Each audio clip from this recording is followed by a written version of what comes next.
সন্তান নোহোৱা দম্পতীয়ে এই মন্দিৰত আশীৰ্বাদ ল'লেই হয় সন্তান।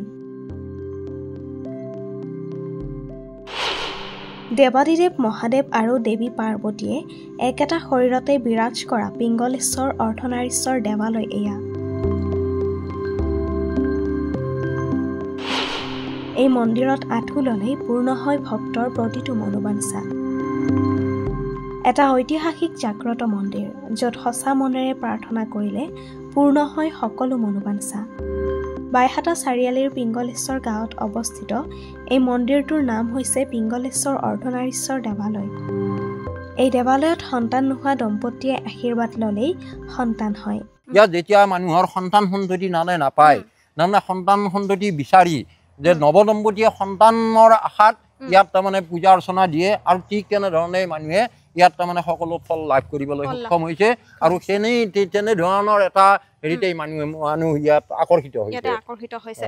আৰু কেৱল সন্তানেই নহয়, চাকৰি টকা পইচা আদি সকলো ধৰণৰ আশা পূৰ্ণ হয় এই দেৱালয়ত আহিলে।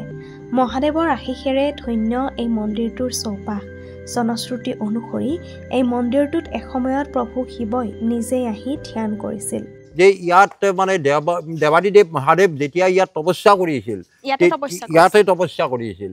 তপস্যা কৰি থাকোঁতে তেতিয়া মানে হনুমানে বিশল্যকৰ্ণী যি বিশল্যকৰ্ণী আছে সেই বিশল্যকৰ্ণী এইখিনি ঠাইৰ ওপৰলৈ লৈ গৈছিল আৰু এইখিনি ঠাই লৈ যাওঁতে এই মানে হনুমানে দেখা পালে যে ইয়াত শিৱ ধ্যান কৰি আছে আৰু তেতিয়া তেওঁ লাহেকৈ ভৰিখন থলে।